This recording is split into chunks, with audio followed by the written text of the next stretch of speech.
Hi guys and welcome back to Is It Worth It Reviews. Yeah, that's what iiWi stands for if you wondered, but I guess nobody did. So today we are having Soncoz QXA1 headphone amplifier. It's priced at $280, I think, and I can tell you immediately it's pretty good for that amount of money. And in this video I'll try to share both its strengths and weaknesses and reasons why would you like to buy one among all other amps on the market, or why you maybe shouldn't. And when it comes to tech specs and connectivity, that's really simple. It's a really simple headphone amplifier. It doesn't have digital inputs. It's not a DAC, it's just an amp. So in the back we have two sets of analog inputs, single-ended RCAs and balanced XLRs.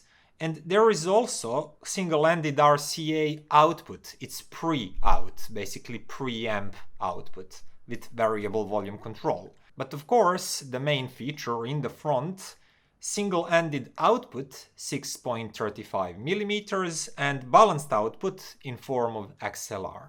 And that would basically be it. I'll put power rating on the screen so you can see it, but basically it does feel like it has all the power that one could ever need. No matter what I connected to it, it just delivered. It delivered great power, great dynamics, and it didn't struggle with any sort of headphones or in-ears. If they're really sensitive, really low in impedance, I couldn't notice any sort of background hiss or noise or anything like that that would made me tell you something like this is aimed at those kind of headphones. No, it cooperates really nicely with all of them. Now, box is a small Spartan one. You don't get many things inside, but you do get a power cable. And I say cable only because this amp is powered with 5 volts DC. And in the package you do not get power supply. So you basically get the cable and then you need to add power supply that's at least 1.5 amperes, which basically means that any decent phone charger, like this one for example that I'm using, can power this amp. I would prefer to see at least some sort of power supply, anything small and cheap like this one in the box, so you don't have to hunt around the house for any free power supply that you have lying around, or maybe go shopping if you don't have any. But okay, that said, let's see how it actually works. Once you connect it to the power supply, it turns on, and you can see the display has these orange digits. They're quite big, easily readable, everything's okay and fine. You have one volume knob and it doubles as a button. So everything you do with this unit, you'll do through this volume knob / button. You combine one press, double press, holding it, rotating it, and by doing that you can adjust the volume in really nice steps, just half dB. You can change the gain, which is actually from 0 to 12 dB in small steps of 1 dB, which is usually like a switch. You have low gain, medium gain, and high gain, like 3 levels. But here you have separate, like continuous adjustment of the gain. But as you can see on this lower part of the screen, I kept it on 0 dB because in my case and with my headphones, I had plenty of gain and I just didn't need to apply more gain to it. Now, all of that out of the way, how does Soncoz QXA1 actually sound? Well, in short, it sounds pretty darn good. And that especially goes if you like sound that's oriented on details and really crisp edges and informative forward mid-range. Because this Soncoz amp really prioritizes details, and especially details in the mid-range and this upper mid-range part. So everything, ranging from really tiny details and things making slight noises in the recording, over vocals and how crackly and husky they are, how much details you can hear coming from a vocal, to edges how sharp and crisp they are, all of that is really, really great with this amp. And I don't mean just regularly good, because I feel when it comes to that sort of mid-range crispiness and forwardness, it's probably class leading. But we'll talk about that just a little bit later in comparisons part. So far, let's continue with its own tonality, and that leads me to the bass line. I feel it's quite deep and forceful. There's really respectable amount of punch and grunt in the bass line, but bass line is not warm.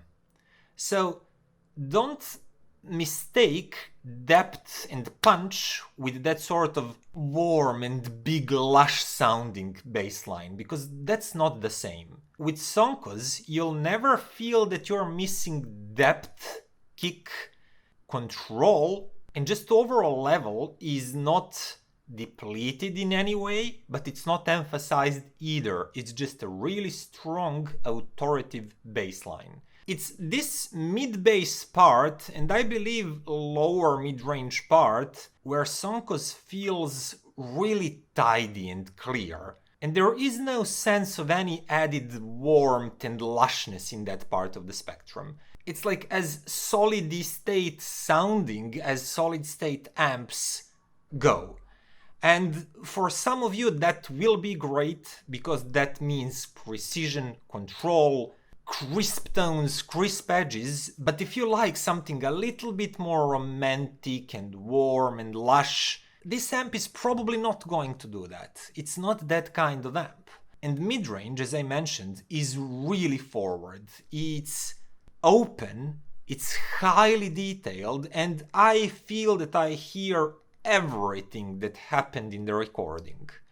And I compared it to even some a little bit pricier amps, and Soncoz felt like being more detailed one quite often. But that also means that that presence part of mid-range is also emphasized, so everything feels forward, close to you, really prominent, and right there, really intimate.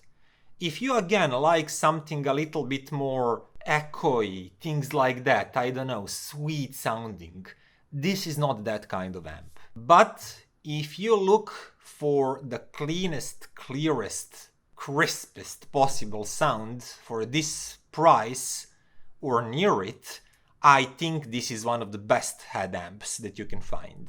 The same is true for separation. Everything happening in the recording has its own space, and no matter how close tones are to each other, I feel that I can hear like, oh, there's a guitar, there's another guitar, there's double bass, and there's vocal somewhere in between, and each of them occupies their own space. They feel really clean and really separated well from everything else. So you can easily focus on any of the instruments in the recording and follow just it, and then switch your focus to another one and listen to it. And I never feel that anything is blending or melting together.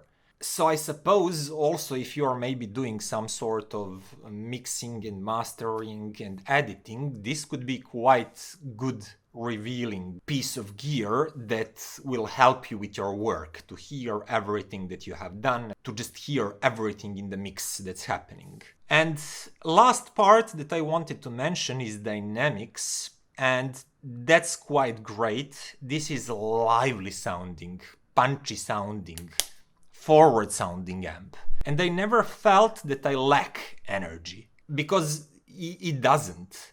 Like, bass is energetic, it's kicky, and same goes for the mid-range and for high frequencies.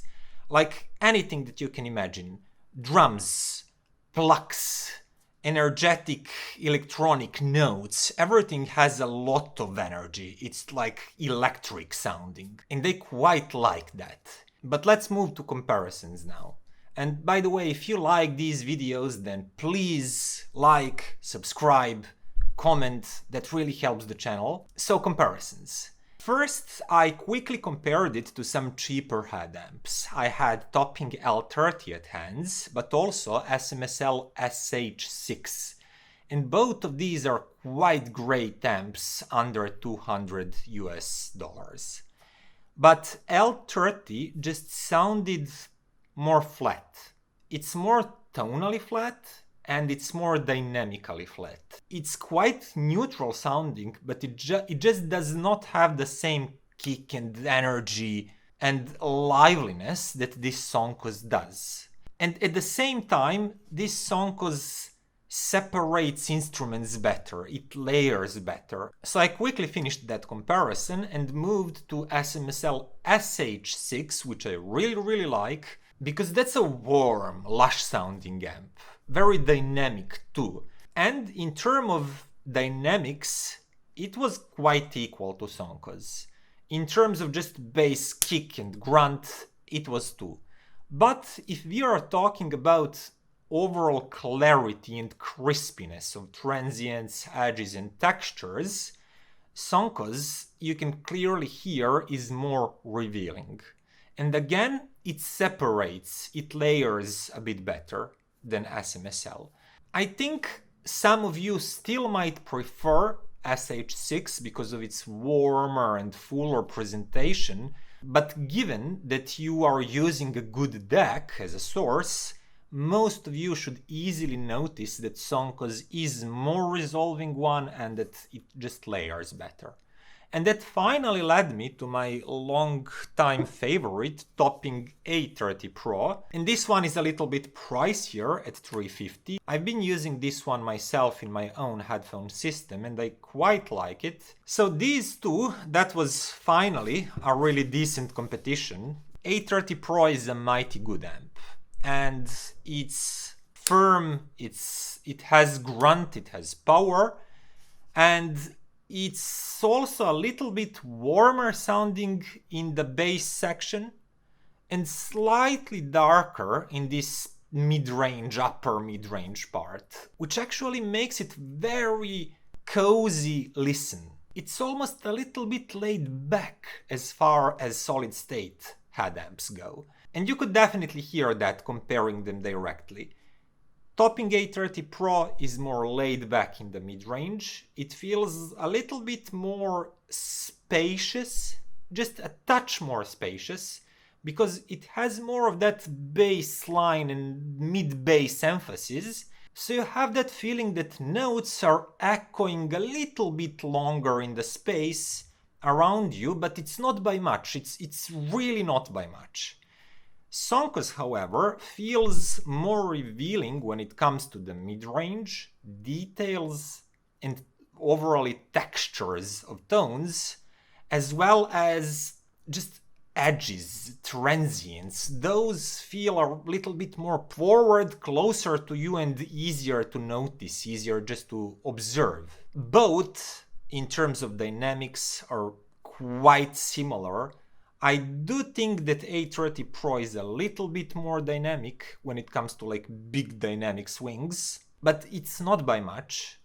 In terms of this microdynamics, quick transients and quick things happening in the recording, Soncoz maybe even sound a little bit more energetic than A30 Pro. But yeah, I was listening and switching one and the other and I really had a tough time choosing here. I think that I slightly prefer A30 Pro, but I'm not saying it's outright better because Soncoz also does some things better.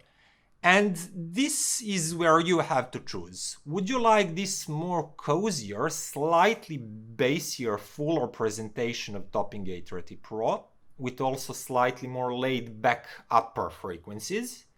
Or this more mid-range, upper frequency, forward sounding amp like Soncoz that has somewhat drier presentation compared to Topping A30 Pro? And finally, at this similar price point, I compared it to tube amp xDuoo TA26. And as you can see, this is much bigger and weightier. and less desktop friendly when it comes to space, but I'm sure that both of these will have their fans. TA26 is a really good tube amp. It sounds really lush, really full, really liquidy. It has a lot of details, but it's just not as quick and precise, and it doesn't reveal as much of the edges and transients and every tiny detail that Soncoz can. So Soncoz is the more detailed, more analytical sounding one, but it is also drier sounding. It has more discipline, everything starts and stops quicker. Note starts and ends quicker. Texture is more prominent. Details in these upper frequencies especially are more prominent, and also bass line feels more textury, more controlled. But this one, as I said, warmer, lusher, fuller, more liquidy sounding. These two are actually on the opposite sides of that tonality spectrum. And again, that really boils down to your own taste. What does not boil down to taste is that Soncoz is much more capable with wider range of headphones. This tube amp really like high impedance headphones. Low impedance ones, it's a no-go. It will make background noise and background hiss, and that means that in-ears or really low impedance planars, such as hifi mens, gold planars, VRM1, Sandy Audio iiWi, and so on, none of these is suitable to be used with this amp. But your typical high impedance AKGs, Sennheisers, Beyerdynamics, etc. work really nice with it. Soncoz, on the other hand, does not have that type of problem. You connect anything to it, it'll work just fine. You know, you never know. Today you might be using some 300 ohms Sennheiser, but sometimes in the future you might hear a planar headphone that has like 16 ohms or 32 ohms, and you really like it, but when you connect it to your own head amp, if it's like this tube one, it just doesn't work together. There's a lot of hiss, but with a good solid state like this is, that's never a problem. You can just hook anything to it and it'll work just fine. And when we are talking about that type of matching and pairing, I would definitely try to pair it with fuller, more lush sounding headphones. At least that's my own preference, because I feel this is a highly precise, forward-sounding amp, and it doesn't need headphones that are the same way. To my ears, that would be too much. So this is a really good head amp. If I limit budget strictly to $300, it's probably the best head amp that I've ever tried up to $300. If you increase it just a little bit more, you could reach to Topping A30 Pro and xDuoo TA26, which are comparable. Each of them has its own strengths and qualities, but I think that speaks a lot for Soncoz here, that I actually had to go to these $50-70 pricier pieces of gear to find a good competition for it. So what can I say? If you like a good, well-controlled, highly detailed, forward and energetic sounding solid state amp, this is basically as good as it gets around $300. The rest is up to you. You know what type of connections it has. I just explained its tonality and how it sounds, and that should be all you need for a good informed decision on would you like this or not. So that would be all, guys. Thank you for watching. Like, comment, subscribe. See you next time. Bye.